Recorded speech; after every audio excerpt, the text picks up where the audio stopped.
कुमार अपने YouTube channel Bihar GK tricks में आपका स्वागत करता हूं। आज हम लोग भूगोल के पर्वत, पठार एवं मैदान के सभी प्रश्नों को देखेंगे। यदि आप लोगों ने अब तक हमारा channel Bihar GK tricks subscribe नहीं किया है तो इसे सब्सक्राइब कर लें, साथ ही बेल आइकन को जरूर दबाएं। तो आइए वीडियो को स्टार्ट करते हैं। तो आज का पहला प्रश्न है, स्थल मंडल के कुल क्षेत्रफल के कितने प्रतिशत भाग पर पर्वतों का विस्तार पाया जाता है? तो इसका उत्तर है ए 26%। अगला प्रश्न है, पर्वत की गणना किस श्रेणी के स्थल रूपों में की जाती है? तो इसका उत्तर है बी द्वितीय श्रेणी। अगला प्रश्न है, पर्वतों पर विश्व की कितनी प्रतिशत जनसंख्या निवास करती है? तो इसका उत्तर है ए 1%। अगला प्रश्न है, पर्वतों की उत्पत्ति से संबंधित रेडियो सक्रियता सिद्धांत का प्रतिपादन किसने किया है? तो इसका उत्तर है ए जॉली ने। अब आइए चलते हैं अगले प्रश्न पर। तो अगला प्रश्न है, पर्वत निर्माणक भूसन्नति सिद्धांत का प्रतिपादन किसने किया? तो इसका उत्तर है डी अर्थात कोबर ने। अगला प्रश्न है, विश्व के विशाल वलित पर्वतों की रचना आज से लगभग कितने मिलियन वर्ष पूर्व हुई थी? तो इसका उत्तर है डी 30 मिलियन। अगला प्रश्न है, नवीनतम पर्वतमाला है कौन सी? तो इसका उत्तर है डी यूराल पर्वत। अगला प्रश्न है, हिमालय पर्वत श्रृंखला किसका उदाहरण है? तो इसका उत्तर है ए वलित पर्वत। अगला प्रश्न है, एंडीज पर्वत उदाहरण है किसका? तो इसका उत्तर है बी अर्थात वलित पर्वत। अगला प्रश्न है, अवशिष्ट पर्वत अर्थात रेसिडुअल माउंटेन का उदाहरण नहीं है इनमें से कौन? तो इसका उत्तर है सी फ्यूजियामा। तो कौन कौन सा है अवशिष्ट पर्वत का उदाहरण? तो इसका उत्तर है अरावली, अपलेशियन और विंध्याचल पर्वत। अगला प्रश्न है, निम्न में से कौन भ्रंशोत्थ पर्वत अर्थात ब्लॉक माउंटेन है? तो इसका उत्तर है डी अर्थात इनमें से सभी अर्थात वॉसजेस, ब्लैक फॉरेस्ट और सियरा नेवादा। अगला प्रश्न है, Rockies, Andes, Atlas, Alps, Himalaya आदि किस प्रकार के पर्वत हैं? तो इसका उत्तर है ए वलित पर्वत। अगला प्रश्न है, निम्न में से कौन विश्व के नवीन वलित पर्वत का उदाहरण प्रस्तुत करता है? तो इसका उत्तर है सी अर्थात अल्पस। अगला प्रश्न है, निम्न में से कौन एक वलित पर्वत है? तो इसका उत्तर है डी अर्थात हिमालय। अब आइए चलते हैं अगले प्रश्न पर।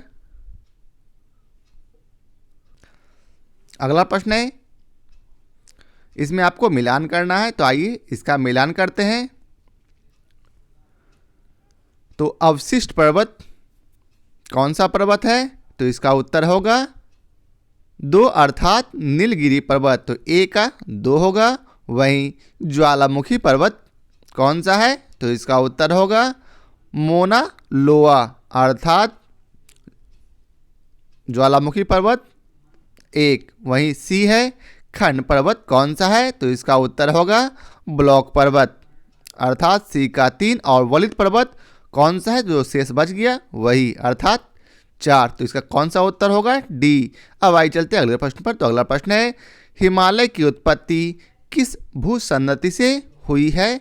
तो इसका उत्तर है ए टेथिस। अगला प्रश्न है, दक्षिणी आल्प्स पर्वत श्रेणी कहाँ स्थित है? तो इसका उत्तर है बी अर्थात न्यूजीलैंड। अगला प्रश्न है, कौन सा पर्वत महाद्वीपीय जल विभाजक के रूप में जाना जाता है? तो इसका उत्तर है सी रॉकीज। अगला प्रश्न है, विश्व में सबसे लंबी पर्वत श्रेणी कौन सी है? तो इसका उत्तर है सी एंडीज। अगला प्रश्न है, ब्लैक हिल, ब्लू हिल तथा ग्रीन हिल नामक पहाड़ियाँ किस देश में स्थित है? तो इसका उत्तर है सी संयुक्त राज्य अमेरिका। अगला प्रश्न है, पॉइंट पैडो अथवा पडुटा गाला निम्न में से किस देश का सर्वोच्च पर्वत शिखर है? तो इसका उत्तर होगा सी अर्थात श्रीलंका।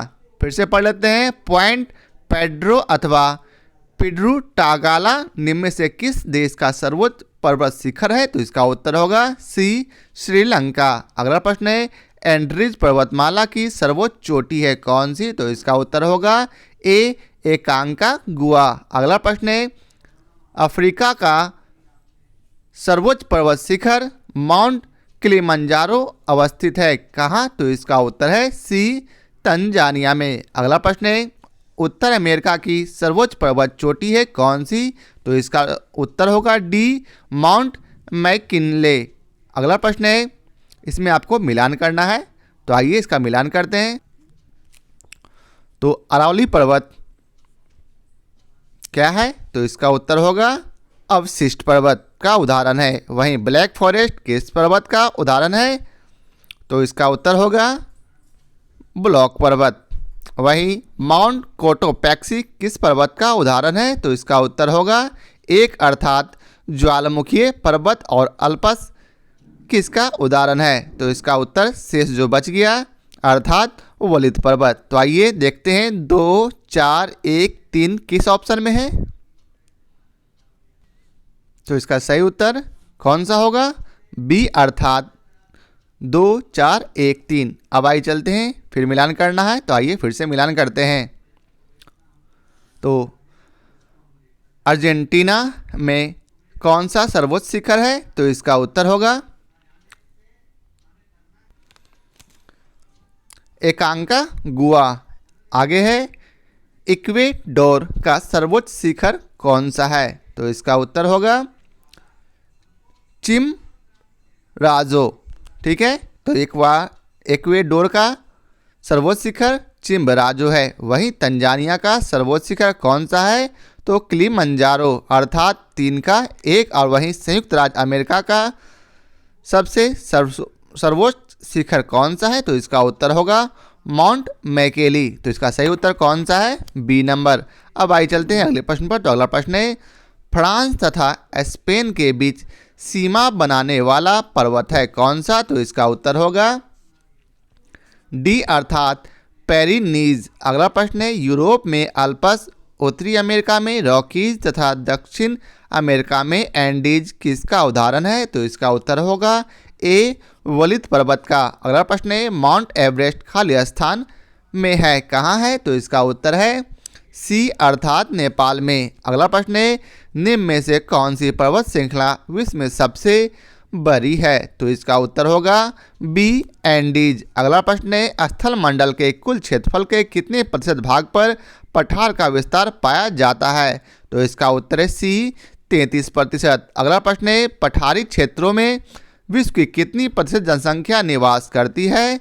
तो इसका उत्तर होगा बी, 9%। अगला प्रश्न है, पठारी क्षेत्रों में निम्न में से कौन सा खनिज नहीं पाया जाता है? तो इसका उत्तर है सी, खनिज तेल। अगला प्रश्न है, जो पठार चारों ओर से पर्वतमालाओं द्वारा घिरे होते हैं क्या कहलाते हैं? तो इसका उत्तर है सी, अंतरा पर्वतीय पठार। अगला प्रश्न है, पर्वतों के पदों अर्थात फुट हिल्स अर्थात किस पर्वत के सहारे स्थित पठार को कहा जाता है?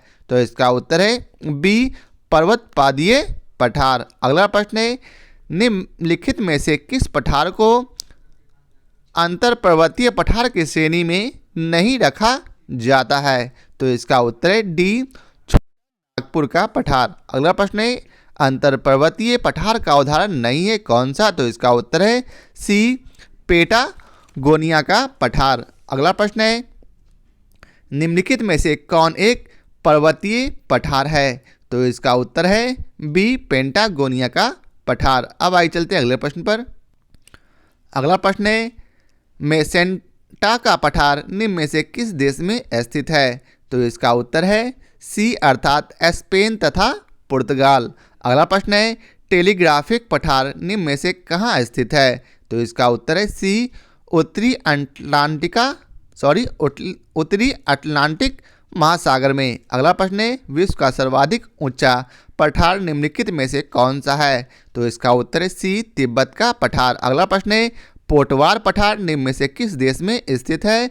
तो इसका उत्तर है डी अर्थात पाकिस्तान में। अगला प्रश्न है, लोयस पठार स्थित है कहाँ? तो इसका उत्तर है सी अर्थात चीन में। अब है फिर से मिलान करना है, तो आइए इसका मिलान करते हैं। तो एनातोलिया का पठार कहाँ है? तो इसका उत्तर होगा ए, एक तुर्की। वहीं अगला है बी, अबिसिनिया का पठार कहाँ है? तो इसका उत्तर 2 अर्थात इथोपिया होगा। वहीं सी है मेसेंटा का पठार कहाँ है? तो ये स्पेन अर्थात 3 होगा।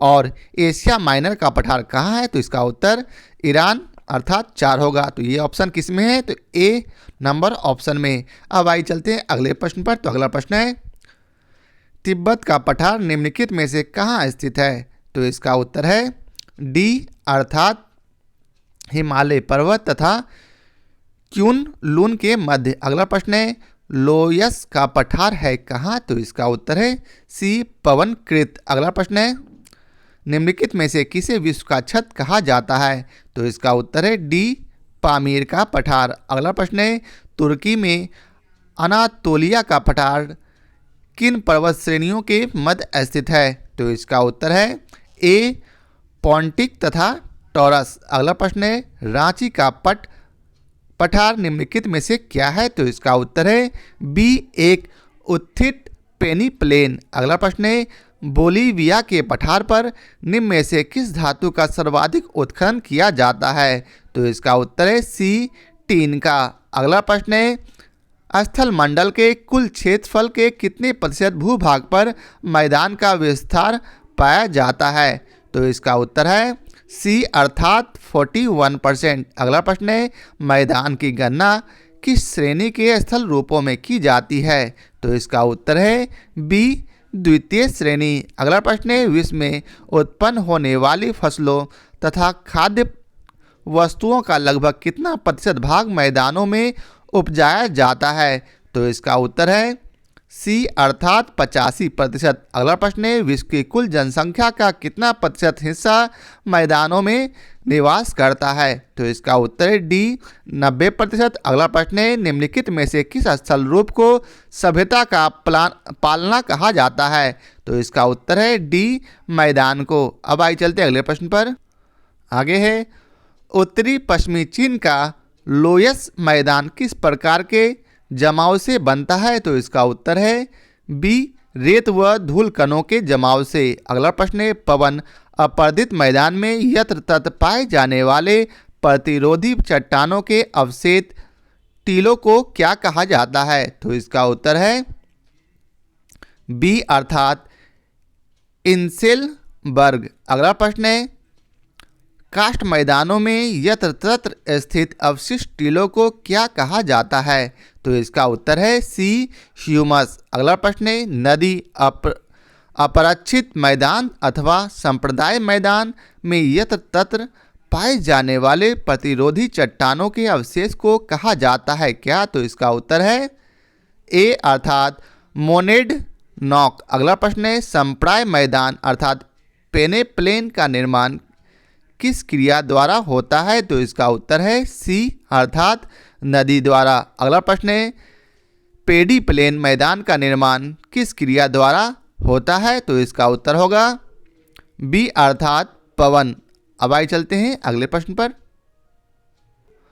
अगला प्रश्न है, निम्नलिखित में से किस देश में लोयस के मैदान नहीं पाए जाते हैं? तो इसका उत्तर है डी अर्थात कंबोडिया। अगला प्रश्न है, निम्नलिखित पर्वतों में से कौन सा जर्मन में अवस्थित है? तो इसका उत्तर है ए ब्लैक फॉरेस्ट। अगला प्रश्न है, पेनाइन जो कि यूरोप में पड़ता है और अल्पेशियन जो कि अमेरिका में और अरावली जो कि भारत में पड़ता है, उसका उदाहरण है किसका? तो इसका उत्तर होगा बी अर्थात पुरानी पर्वत श्रृंखला की। अगला प्रश्न है, निम्नलिखित पर्वतों में से कौन राय नदी के किनारे अवस्थित है? तो इसका उत्तर होगा डी अर्थात ब्लैक फॉरेस्ट। अगला प्रश्न है, पर्वतों के उन प्राकृतिक अंतरालों को क्या कहा जाता है जो मार्ग बन जाते हैं? तो इसका उत्तर होगा डी दर्रा। अगला प्रश्न है, कौन सा सबसे ऊंचा पर्वत है? तो इसका उत्तर है ए माउंट एवरेस्ट। और आज का आखिरी प्रश्न है, एंडीज पर्वत श्रृंखला